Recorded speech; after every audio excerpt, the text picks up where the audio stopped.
అనుకున్నప్పుడు మనం ఉన్న మిగిలిపోయిన పనులన్నీ లెఫ్ట్ ఓవర్ పనులన్నీ చేసుకోవాలని ఒక కాన్సెప్ట్ ఉన్నప్పుడు ఎందుకు అబ్రప్ట్ గా దాన్ని ఎండ్ చేసేసుకొని మళ్ళీ ముందస్తుకు వెళ్ళాలి? దీనికి సంబంధించినటువంటి ఒక క్లియర్ సందేశం కావచ్చు, ఒక క్లారిటీ అనేది కావచ్చు రేపు ఇస్తారు. ఇచ్చిన తర్వాత మళ్ళీ ఎలా టెక్నికల్ అంశాలు అనేవి ఎలా ఉంటాయి? రేపు కొన్ని హామీలకు సంబంధించి కొన్ని వరాలు కురిపించబోతున్నారు, కేబినెట్ లో ఆమోద ముద్ర వేసుకొని ప్రజల ముందు ప్రగతి నివేదన సభలో వాటి హామీల గురించి చెప్తారు. టెక్నికల్ గా ఎలా ఉంటుందంటారు? వాటిని అమలు చేయాలి, లేకపోతే వాటికి సంబంధించినటువంటి జీవోలు విడుదల చేయాలి, బడ్జెట్ రిలీజ్ చేయాల్సిన అవసరం ఉంటుంది. వీటన్నిటి మీద ఎలా ఫోకస్ పెడతారు? ఆ తర్వాత సభ తర్వాత ఏం జరుగుతుంది అసలు? ఇప్పుడు ఒకటండి, వారు ఇందాక ఖమ్మం మిత్రులు ఎవరో చెప్పారు, ఆయన టీఆర్ఎస్ కార్యకర్తలు చెప్పారు. అవునో కాదో నాకు తెలియదు, కానీ కామన్ మ్యాన్ ఆలోచన స్పష్టంగా మనకు కనపడుతున్నది. జరుగుతున్నాయి కదా, టైం ఉంది కదా. ఇప్పుడు నల్లాలు పైపులు వేస్తున్నారు కానీ ఇంకా నీళ్లు రాలేదు కదా ఆయన అంటారు. రేపు పొద్దున కంటిన్యూ అవుద్దా, చేంజ్లు వస్తే మారుతుందా? నేను పైపు తీసేస్తారని అన్నాం, కానీ ఆలస్యం కావచ్చు. ప్రభుత్వాలు మారటం వల్ల, నిర్ణయాలు లేట్ కావటం వల్ల, లేదు ఆ రాష్ట్రపతి పాలన రావటం మరొకటో జరిగితే, గవర్నమెంట్ పార్టీ అధికారులు ఉన్నప్పుడు ఉండే ఉత్సాహం వేరు, చేయాలనుకున్నప్పుడు. అదే ఖమ్మం జిల్లా నుంచి వాళ్ళ బోర్డు ఎంతమంది సభకు వస్తూ ఉన్నారు, 1850 వస్తారు. నిన్నే బయలుదేరారు, 4-5 రోజులు కష్టం. అంటే ఎంత హోప్ పెట్టుకున్నారు ప్రభుత్వం మీద. ఇవన్నీ బాగా చేయడానికి 4 ఏళ్ళ అద్భుతమైనటువంటి అవకాశం. దాన్ని పక్కకు పెట్టుకొని మనం ఈ పని చేస్తున్నామంటే ఈ సందేహం, మీరు ఇందాక అన్నటువంటి సందేహం, ఇవన్నీ కంప్లీట్ చేసుకుని వెళ్ళొచ్చు కదా. అంతా తొలి దశలోనే ఉన్నాయి కదా, ఇంకా పూర్తి కాలేదు కదా. నోటిఫికేషన్ కూడా ఇంకా రావాల్సింది రాలేదు కదా. 40,000 ఉద్యోగాలకు వచ్చింది, ఇంకా 60,000 చెప్పింది 6,00,000 ఉద్యోగాలు అన్నారు. సరే 60,000 కాదు, ఇంకొక 30,000 వస్తాయి అనుకుందా. 30,000 అయినా క్లియర్గా రిలీజ్ చేయడానికి వీటన్నిటి కూడా టైం ఉంటుంది కదా. పథకాలు కూడా కొంచెం పట్టాలు ఎక్కడానికి. ఇప్పుడు రైతు బంధు మొన్నే మొదలుపెట్టారు, ఇంకా అది కొంత ఏమంటారు బాలారిష్టాలు దాటలేదు. అసలు రైతు కూలీల గురించిన చర్చ లేదు ఎక్కడ, కౌలుదారుల గురించిన చర్చ లేదు. వాళ్ళకి ఏం చేయాలి, వాళ్ళని ఏ రకంగా ఆదుకుంటారు? ఇవాళ వ్యవసాయం చేస్తుంది 90% కౌలుదారులు, చిన్నకారు రైతులు, బక్క రైతులండి. వాళ్ళకి భూమి ఉండదు. వాడికి ఒక ఎకరం ఉంటే ఇంకో 4 ఎకరాలు పక్కన వాళ్ళకి తీసుకుని, వాళ్ళు ఎవరు పట్టణంలో ఉంటారు, ఖమ్మంలోనో హైదరాబాద్లోనో ఏడ ఉంటారు, వాళ్ళ దగ్గర 4 ఎకరాలు తీసుకుని 5 ఎకరాలు సాగు చేస్తూ ఉంటాడు. మనం ఎవరికి ఇస్తున్నాం? ప్రభుత్వం హైదరాబాద్లో కూర్చున్నోడికి 4 ఎకరాలకి సంవత్సరానికి 32,000 ఇస్తున్నాం. అక్కడ మద్దతు ధర లేదు. నిజంగా కౌలుదారికి మేలు చేయాలి. ఎవరైతే వ్యవసాయం చేస్తున్నారు, కౌలుదార రైతు ఎవరైతే వాళ్ళు, మీరు మద్దతు ధర పెంచారనుకోండి, ఎవరు వ్యవసాయం చేస్తే వాళ్ళకి లాభం వెళ్తుంది. మీ ఉద్దేశం వ్యవసాయం చేసినోడికి లాభం కావాలనే, భూమి సొంతదారుడికి 25 ఎకరాలు లేదా 50 ఎకరాల భూమి సొంతదారుడికి మేలు కావాలనే? అంటే ఖచ్చితంగా దీనిలో క్లియర్గా మనకు ఒకటి కనపడుతుంది. అంటే ప్రభుత్వం చెప్పింది దానికి భూమి వీళ్ళకే. ఎందుకంటే ఒపీనియన్ మేకర్స్ వీళ్ళు. అది అగ్రవర్ణాలు అనుకోండి, లేకపోతే మరొకటి అనుకోండి, ఎవరి చేతిలో అయితే భూమి ఉందో వాడు పలుకుబడి ఉన్నవాడు. ఈ పలుకుబడి ఉన్నవాడి చేతి 10 ఓట్లు పడించగలరు. కాబట్టి ప్రభుత్వ ఉద్దేశం వాళ్ళకి అందాలని, వాళ్ళు ఇన్ఫ్లుయెన్స్ చేసి మిగతా వాళ్ళతో ఓటు వేయించారు. ఈ బక్కోడికి ఇస్తే ఉపయోగం ఏందన్నది వాళ్ళ ఆలోచన. క్లియర్ అండి, ఇందులో వేరే సందేహం లేదు. ఈ మాట చాలా మంది చెప్పారు. మీరు నిజంగా ఎవరైతే వ్యవసాయం చేస్తే వాళ్ళకి మేలు జరగాలనుకుంటే, వ్యవసాయం ఎవరు చేస్తున్నారు దానికి టెక్నికల్గా చిన్న ఇబ్బందులు ఉండొచ్చు. అసలు ఎవరు వ్యవసాయం చేశారు, రికార్డులో ఎంటర్ అయింది, రికార్డులు ఎంటర్ కావక్కర్లా, కౌలుదారుల చట్టాన్ని మార్చక్కర్లా, మీరు వేరే ఐడెంటిఫికేషన్ కార్డులు అంటే ఎవరిని ఇవ్వచ్చు. అలాంటివి చాలా ఉన్నా కూడా వేటిని పట్టించుకోవట్లేదు. కానీ అయినా సరే అవి కూడా ఇంకా భూమి సొంతదారులు, భూ సర్వే, సమగ్ర సర్వే ఒకటి జరిగింది. ఇంకా ఒక్కొక్క చోట 2-3 పట్టాలు ఇచ్చిన సందర్భాలు ఉన్నాయి. ఇవన్నీ సరి చేసుకోవాలి. బోర్డు అనే పథకాలు ఇంకా అమలు ఇంక రేపు పొద్దున ఇంకా కొత్త ఏమి అనౌన్స్ చేస్తారో, జస్ట్ అది అనౌన్స్ చేస్తే అది ఎన్నికల హామీలాగా ఉంటుంది తప్ప అమలు చేయడానికి మీ చేతులు ఏముండదు. మీరు ఇచ్చిన హామీ గతంలో నేను అన్నది, కేసీఆర్ గారు చెప్పనివి చాలా చేశారు ఈ 4 ఏళ్లలో. చెప్పనివి బోల్డ్ అని, ప్రతి మేనిఫెస్టోలో పెట్టనివి బోల్డ్, కానీ చెప్పినవి ఏం చేశారు అన్నది కీలకం. అసలు ఈ మేనిఫెస్టోలు ఇచ్చినవి కదా మెయిన్. ఎవరైనా అడిగేది, మీరు ఎన్నికల మేనిఫెస్టోలు ఇవి చెప్పారు, అందరికీ డబుల్ బెడ్రూమ్ ఇళ్ళు అన్నారు, లేకపోతే 3 ఎకరాల భూమి అన్నారు, ఉద్యోగాలు అన్నారు, ఇవన్నీ ఎక్కడ నీళ్లు వస్తాయి అన్నారు. 24 గంటల కరెంట్ ఒకటి మాత్రం దాదాపుగా అది ఎంత కొంటున్నారు బయట నుంచి, ఎంత ప్రభుత్వ ఖజానా ఖర్చు అవుతుంది, అవసరానికి చాలా ఎక్కువ పెట్టుకుంటున్నారని వాదనలు. బట్ అయినా కూడా కరెంట్ అయితే ఇవ్వగలుగుతారు. దానికి సంతోషం. మనం మంచి జరిగిందని, కరెంట్ జరుగుతుందని ఎవరు తప్పట్టక్కర్లా. అలాగే మిషన్ భగీరథ కావచ్చు, మిషన్ కాకతీయ కావచ్చు, బై అండ్ లార్జ్ పెద్ద ప్రాజెక్టులు, ప్రెస్టీజియస్ ప్రాజెక్టులు ఆన్లైన్లో ఉన్నాయి. సరే, దాని మీద కూడా విమర్శలు ఉన్నాయి, అసలు మార్చారని. కాళేశ్వరం లాంటి ప్రాజెక్టు మనకు చూసినట్టుగైతే ఇంకా దానికి ఖర్చు తగ్గి ఇవాళ అందరూ మాట్లాడుతున్నారు తెలంగాణ సమాజంలో. దాన్ని అసలు ఎంత ఖర్చు పెడతా ఉన్నాం, ఎకరాకి సంవత్సరానికి ఎంత క్యాపిటల్ ఇన్వెస్ట్మెంట్ ఎంత అవుతుంది, తర్వాత ప్రతి సంవత్సరం మీకు ఎంత వర్కింగ్ క్యాపిటల్ కావాల్సి వస్తుంది, సాగు చేయాలంటే నీళ్ళు, ఒక ఎకరా పంటకి నీళ్ళు ఇవ్వాలంటే ఎంత ఖర్చు అవుతుంది, నిజంగా వ్యవసాయంలో అసలు అంత డబ్బులు వచ్చే పరిస్థితుందా? ఎకరాకి ఒక 50,000 మీరు ఖర్చు పెట్టి, ఉజ్జాయింపుగా చెప్తున్నాడు, ఎకరాకి ఒక 50,000 ఖర్చు పెట్టి రేపు వచ్చే పంట అమ్మితే మిగిలిన లాభం 10,000 అనుకోండి, మీరు ఏం చేసినట్టు? అంటే ఆ రైతుకి మేలు చేసినట్ట, నష్టం చేసినట్ట? ఇంత పెద్ద డబ్బు మళ్ళీ భవిష్యత్తులో ఇంకో దానికి మనం పెట్టగలమా? కొన్ని వేల కోట్లు కాళేశ్వరం ఖర్చు పెడతారు, డిజైన్లు మార్చారు, ఒకసారి కాంట్రాక్ట్లు, ఈ గొడవ అంతా పక్కకు పెడితే ఎండ్ ఆఫ్ ది డే అసలు అది జనానికి ఫలితం ఇవ్వగలుగుతుందా అన్న దానిలో కూడా సందేహాలు ఉన్నాయి. సో ఇవన్నీ కూడా ఫుల్ఫిల్ చేయడానికి కొంత టైం ఉంది. ఆ టైంని ఎస్. సో మనం మరిన్ని విషయాల గురించి మాట్లాడుకుందాం.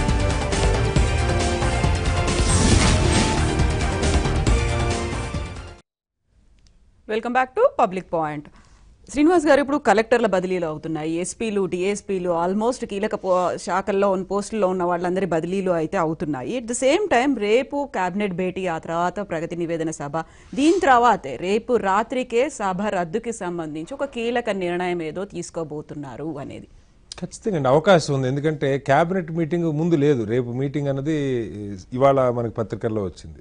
ముందానికి ఎక్కువ మంది అనుకుంటుంది 6వ తారీఖున అసెంబ్లీని కాల్ఫర్ చేస్తారు, అసెంబ్లీలో మాట్లాడిన తర్వాత సభ రద్దుకి సిఫార్సు చేస్తారు కేబినెట్ అని. కానీ అది కాకుండా రేపే కేబినెట్ అంటే రెండు కారణాలకు పెట్టి ఉండొచ్చు, అదర్వైజ్ పెట్టరు. ఎందుకంటే అందరూ మంత్రులంతా ఈ సభ ఏర్పాట్లు హడావుడి ఉంటారు. సాధారణంగా చాలా పెద్ద సభ ప్రెస్టేజ్కి తీసుకొని చేస్తున్న సమయంలో కేబినెట్ మీటింగ్ పెట్టారంటే అర్థం ఏంటంటే, ఒకటి కొన్ని ఇంకా వరాలు ఏమన్నా ప్రకటించాల్సి ఉంటే దాని గురించి నిర్ణయం అప్రూవల్ కావాలి కాబట్టి ఒకటి అనుకోవచ్చు. రెండవది కేబినెట్ తీర్మానం చేస్తేనే అసెంబ్లీ రద్దు సాధ్యం అవుతుంది, కేబినెట్ డిసైడ్ చేయాలి. కాబట్టి దానికి కూడా ఏదైనా జరుగుతుందని అసెంబ్లీతో సంబంధం లేదండి, కేబినెట్ ఓకే చేసి గవర్నర్కి పంపొచ్చు. కాబట్టి ఆ దిశగా కూడా ఏమన్నా ఈ రెండిట్లో ఏదైనా అయి ఉండొచ్చు. బట్ అంటే అసెంబ్లీలో మాట్లాడే అవకాశాన్ని కూడా కేసీఆర్ గారు అంత తేలిగ్గా వదులుకుంటారని అనుకోను. యూజువల్గా ఆయన prefers to talk in assembly కదా, మనకు తెలుసు.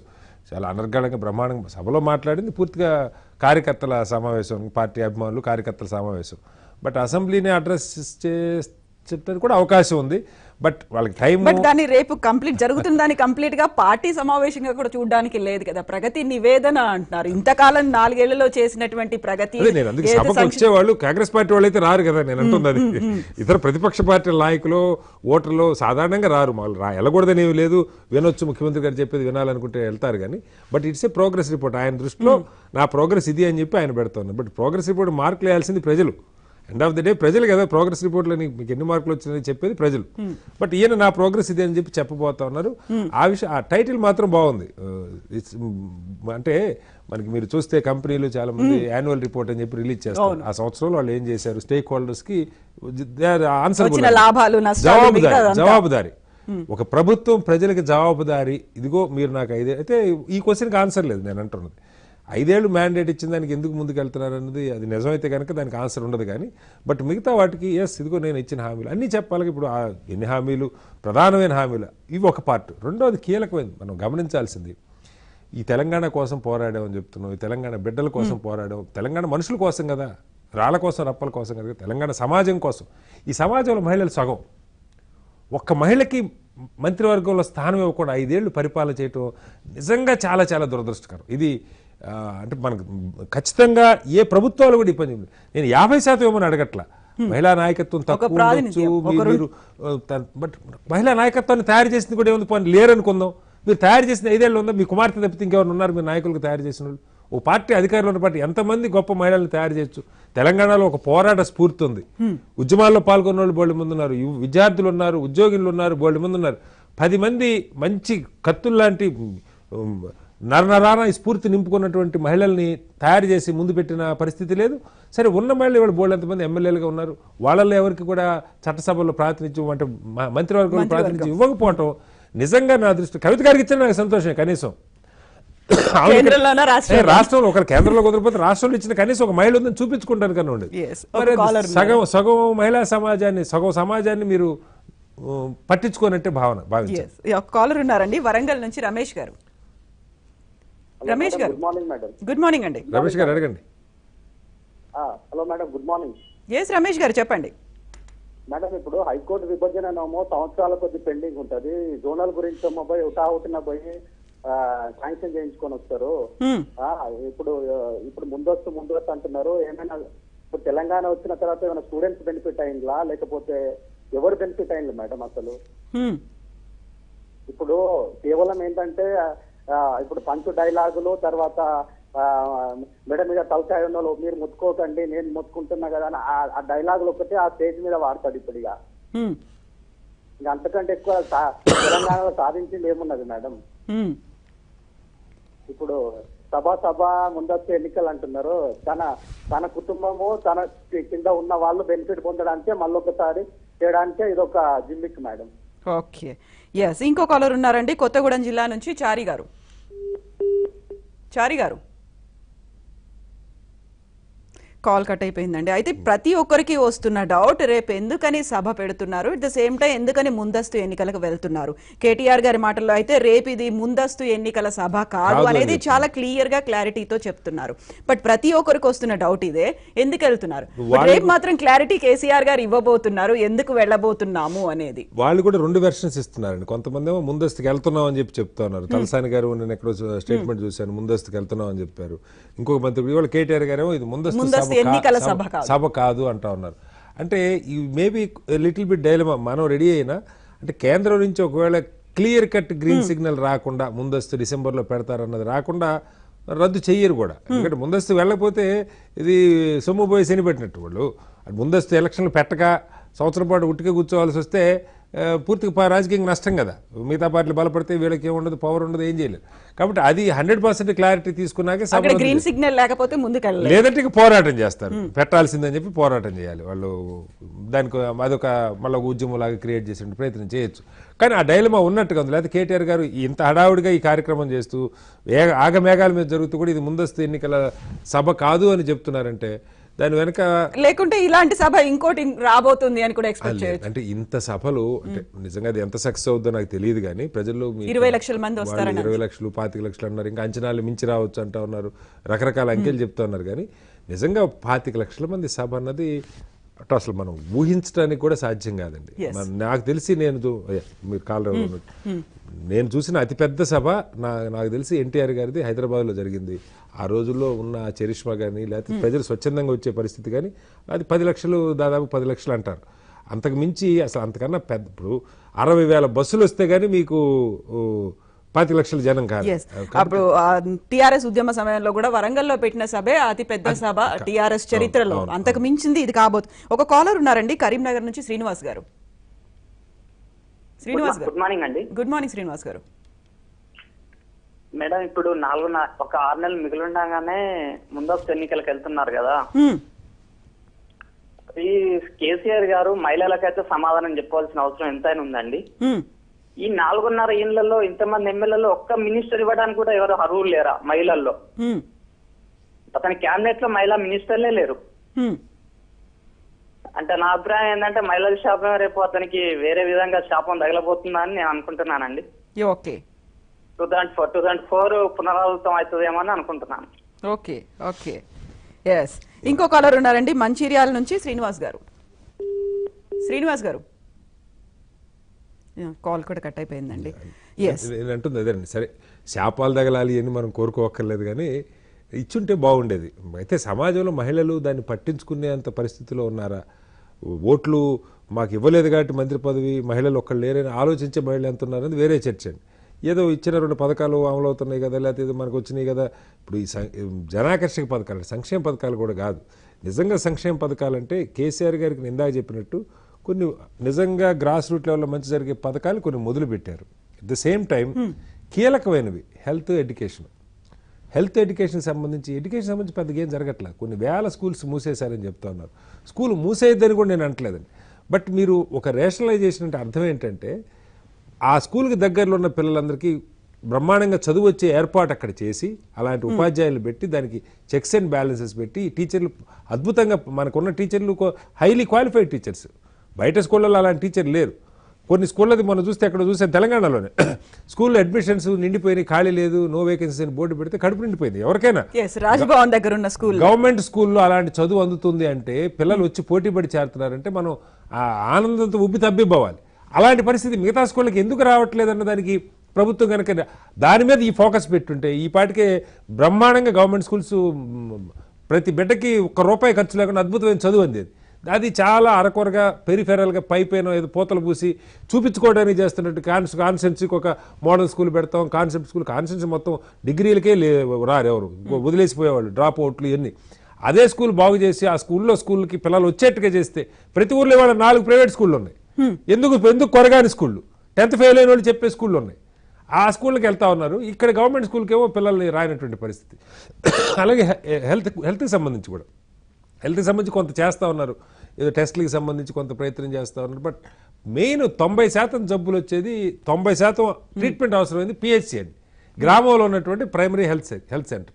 అక్కడ డాక్టర్లు లేకపోతే నర్సులు, ఫార్మసిస్టులు, మిగతా స్టాఫ్ దాన్ని సమర్థవంతంగా చేసి అక్కడ ఇలాంటి వైద్యం అందేటట్టు చేస్తే 90% జబ్బులు అక్కడే తగ్గిపోతాయి. అసలు మీకు హైదరాబాద్ రావక్కర్లా, అపోలోకి రావక్కర్లా, లేదా గాంధీకో నిమ్స్కో మరి వీటికి రావక్కర్లా, మీకు అక్కడే తగ్గిపోతాయి. అది దాని మీద దృష్టి లేదు. ఎందుకంటే కింద స్థాయిలో చేసేది కనపడదు. పెద్ద హడావిడి పేపర్లో హెడ్లైన్ వచ్చి పత్రికల్లో మీ టీవీలలో ఫుల్ పేజ్ వచ్చే కావాలి, అంతే తప్ప కింద మనం పట్టించుకునే పరిస్థితి. ఇంకో కాలర్ ఉన్నారండి హైదరాబాద్ నుంచి, శ్రీకాంత్ గారు. శ్రీకాంత్ గారు, ఎస్ గుడ్ మార్నింగ్ అండి. మేడం నేను గుడ్ మార్నింగ్ మేడం, నేను స్థానికత గురించి మాట్లాడదాం. ఈ జోనల్ వ్యవస్థ చెప్పండి. ఇది 1 నుంచి 7వ తరగతి వరకు స్థానికత అని చెప్పారు. 1 నుంచి 7వ తరగతి వరుసగా 4 సంవత్సరాలు ఎక్కడ చదివితే అది స్థానికత వస్తుంది అని చెప్పారు. ఇప్పుడు నేను 1 నుంచి 4 వరకు తెలంగాణలో చదివి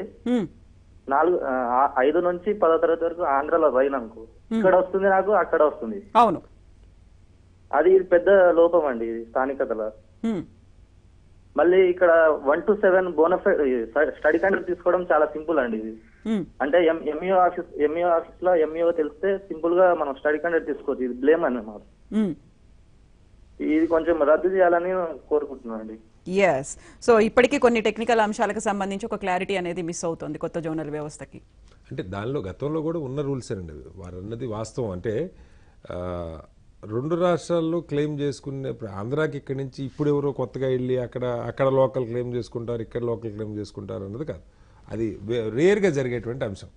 స్థానికతకి సంబంధించి ఎక్కడైనా 7 ఏళ్ళు, గతంలో నాకు గుర్తుండి 5 ఏళ్ళు ఉండేది వరుసగా చదవాలి, ఇప్పుడు 4 ఏళ్ళు చేసినట్టున్నారు. మరి ఎందుకు సరళించారో అది కూడా పెద్ద క్వశ్చన్. ఎందుకంటే ముందు కేసీఆర్ గారు అధికారంలో రాగానే 52 నుంచి ఇక్కడ ఉన్న వాళ్ళు ఏదో కావాలని చెప్పి అన్నారు.